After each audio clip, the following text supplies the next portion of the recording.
Bismillahirrahmanirrahim. Assalamualaikum warahmatullahi wabarakatuh. Pada sesi kali ini, saya nak kongsikan berkenaan dengan iSINA, satu kemudahan yang diberikan kepada pencarum KWSP untuk mengeluarkan duit mereka daripada akaun satu oleh kerajaan kita. Apa kriteria untuk saya mohon iSINA? Tuan-tuan, kalau nak mohon iSINA ada dua kategori. Kategori yang pertama adalah ahli yang belum mencapai umur 55 tahun.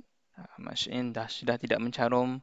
Anda seorang suri rumah, anda bekerja sendiri dan bekerja di sektor ekonomi, anda hilang pekerjaan, anda diberi cuti tanpa gaji, anda hilang sumber pendapatan. Untuk kategori yang pertama ni, anda tidak perlu menyatakan sebarang dokumen untuk permohonan. Kelulusan akan diberikan secara automatik berdasarkan data dalaman KWSP. Okay, untuk kategori kedua ini, ahli yang belum mencapai umur 55 tahun yang mengalami pengurangan pendapatan keseluruhan sebanyak 30% dan ke atas jumlah gaji allowance dan allowance kerja lebih masa sejak 1 Mac 2020. Maksudnya pengurangan 30% ni bukan sahaja pada gaji pokok, termasuk juga allowance dan kerja lebih masa. Permohonan ini perlu disertakan bersama dokumen berikut. Okey, untuk kategori dua ni tak sama macam kategori yang pertama. Kategori yang kedua ni untuk permohonan dia memerlukan dokumen sokongan. Apa dokumen sokongan yang diperlukan? Yang pertama adalah slip gaji sebelum dan selepas pengurangan pendapatan dan notis pemberhentian atau pemotongan allowance atau tuntutan kerja lebih masa daripada majikan dan atau dokumen sokongan lain yang berkaitan seperti penyata bank dan surat pengesahan majikan. Okey, jom kita tengok macam mana cara untuk kita mohon kategori yang kedua. Kategori pertama ni dah lepas dah. Jadi untuk kategori yang kedua ni saya akan kongsikan cara bagaimana untuk tuan-tuan memohon kategori yang kedua. Okey, ini cara-caranya. Pertama sekali tuan-tuan pergi dekat iSINA online, saya akan kongsikan di bahagian description. Yang pertama sekali, layari iSINA kwsp.gov.my dan pilih permohonan baru. Dekat sini ada permohonan baharu dan semak status permohonan. Kita pilih pada permohonan baru. Yang kedua, pilih situasi anda dengan menjawab ya ataupun tidak. Dekat sini akan ditanyakan soalan. Adakah anda mengalami pengurangan gaji pokok sebanyak 30% dan ke atas sejak 1 Mac 2020? Ataupun tiada caruman KWSP sekurang-kurangnya 2 bulan berturut-turut. Ini kita boleh pilih. Yang kemudian yang ketiga, isikan nombor MyCard, pasport dan nombor telefon bimbit. Untuk yang keempat, tekan teruskan. Untuk yang kelima ni, dia akan sahkan identiti anda melalui pengesahan nombor OTP atau soalan keselamatan. Kita akan terima mesej dekat handphone kita. Kita perlu masukkan nombor OTP tersebut dekat website ni. Dan kemudian tetapkan amount pilihan. Dekat sini ada jumlah minimum kosong dan ni jumlah maksimum 10,000. Kita boleh pilih berapa amount yang kita nak. Kita nak 5,000 pun boleh, 6,000 pun boleh dan maksimumnya adalah 10,000. Untuk yang ketujuh, tetapkan bayaran bulan pertama dan tekan teruskan. Okey, untuk yang bulan pertama ni kita boleh pilih. Untuk bulan pertama ni kita nak masukkan berapa. Sebab dia bukan bayar sekaligus. Bulan pertama ke berapa, bulan kedua berapa, bergantung kepada apa yang kita nak. Tetapi dia ada jumlah maksimum bagi setiap bulan. Untuk yang ke-8, lengkapkan maklumat pemohon yang wajib diisi. Maklumat pemohon ni, nama penuh, IC dan sebagainya. Kemudian 9, lengkapkan maklumat pembayaran dan tekan teruskan. Maksud maklumat pembayaran ni adalah bank kita. Kita nak KWSP transfer duit kita tu dekat bank mana. Bank apa, Maybank contohnya, nombor akaun berapa, atas nama siapa, kemudian teruskan. Dan yang ke-10, lengkapkan maklumat pengurangan pendapatan dan muat naik dokumen sokongan yang berkaitan. Okey, maklumat berkaitan dengan dokumen sokongan ni, macam yang saya sebutkan tadi, pada permulaan ada 3 dokumen penting untuk kita lengkapkan. Tuan-tuan boleh tengok di sini. Ini muat naik dokumen sokongan.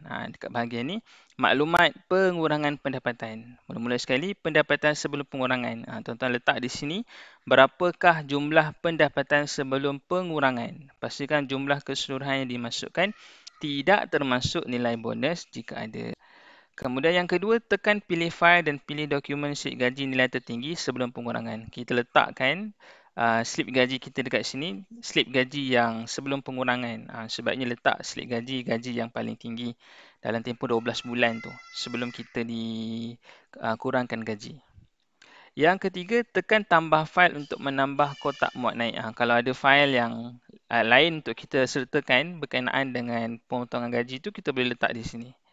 Yang kedua, pendapatan selepas pengurangan. Masukkan nilai jumlah pendapatan selepas pengurangan. Maksudnya kalau tadi katalah gaji kita 3,000, selepas pengurangan jadi 2,000. Letak di sini. Pastikan jumlah keseluruhan yang dimasukkan tidak termasuk nilai bonus jika ada. Kemudian, sama juga tekan pilih fail dan pilih dokumen slip gaji terkini selepas pengurangan. Kita letakkan dokumen slip gaji yang terkini selepas pengurangan. Kemudian sekiranya ada fail tambahan, tekan di sini, tekan tambah fail untuk menambah kotak muat naik fail tambahan. Yang ketiga, dokumen sokongan untuk pertimbangan. Tadi kita dah masukkan 2 dokumen. Ni dokumen yang ketiga. Apa-apa dokumen sokongan sebagai contohnya notis daripada majikan yang memaklumkan kepada kita berkenaan dengan pengurangan gaji kita, kita boleh letak fail tu di sini. Tekan pilih fail untuk pilih dan muat naik dokumen sokongan. Jadi tekan tambah fail untuk menambah kotak muat naik. Kalau ada fail tambahan lain, kita boleh tambah di sini. Sebagai contohnya kita punya account bank ke, penyata account bank yang menunjukkan pengurangan bayaran majikan kepada kita, boleh letak di sini. Kemudian tekan teruskan untuk menyambung proses permohonan anda. Okey, yang ke-11, semak semua maklumat dan tandakan write sebelum tekan hantar. Kita semak maklumat, dia akan keluar summary, dia akan keluar ringkasan apa yang telah kita isi daripada page yang pertama sampai page yang terakhir. Kita boleh isi semua sekali maklumat-maklumat tersebut dan kita tandakan di sini, tandakan write di sini. Saya dengan ini mengesahkan tandakan write sebelum tekan hantar ni. Lepas tanda write, tekan hantar dan kemudian yang ke-12, permohonan anda akan diterima dan akan diproses. Permohonan ini akan diproses oleh pihak KWSP. Kemudian tunggu. Untuk kategori yang kedua ni, pemohon layak untuk menerima interim. Untuk menerima interim bayaran. Interim ICNA ni. Interim ICNA. Bayaran interim adalah sejumlah bayaran yang dibayar lebih awal kepada pemohon ICNA kategori 2 sementara permohonan mereka diproses sepenuhnya oleh KWSP. Ahli perlu membuat pengisytiharan diri, maksudnya sendirilah, mengalami pengurangan pendapatan sebanyak 30% dan ke atas serta telah memadai dokumen sokongan secara dalam talian. Maksudnya bayaran ni dia akan beri kepada pemohon. Sementara menunggu kelulusan daripada pihak KWSP ini, anda layak untuk menerima bayaran interim ICNA. Berapa bilangan ataupun jumlah bayaran interim ICNA tu? Jumlahnya adalah sehingga RM1,000 yang diambil daripada akaun 1 anda ataupun pencarum itu sendiri. Bilakah saya akan menerima bayaran interim ICNA ni? Tuan-tuan ni, bayaran ni akan dimulai pada 26 Januari. Bagi ahli yang baru memohon, kategori 2 ni, bayaran interim akan dibayar dalam masa 7 hari setelah anda buat permohonan. Okey. Mengapakah pembayaran interim ini diberikan kepada ahli yang mohon ICNA kategori 2? Pembayaran interim sehingga RM1,000 ini daripada akaun 1 ahli diberikan sementara menunggu KWSP melengkapkan proses semakan permohonan tersebut. Ia bertujuan untuk membantu meringankan beban kewangan dan keperluan mendesak ahli terutamanya mereka yang terkesan dengan cabaran pandemik COVID-19 dan bencana alam di beberapa negeri. Sekiranya pengisytiharan diri didapati tidak benar dan tidak disokong dengan dokumen pengurangan pendapatan sebanyak 30% dan ke atas yang sahih, KWSP akan menghentikan pembayaran seterusnya. Maksudnya, sekiranya anda tidak memberikan dokumen yang lengkap ataupun dokumen yang tidak sahih anda berikan, bila KWSP simak anda tidak layak, maka pembayaran seterusnya akan dihentikan.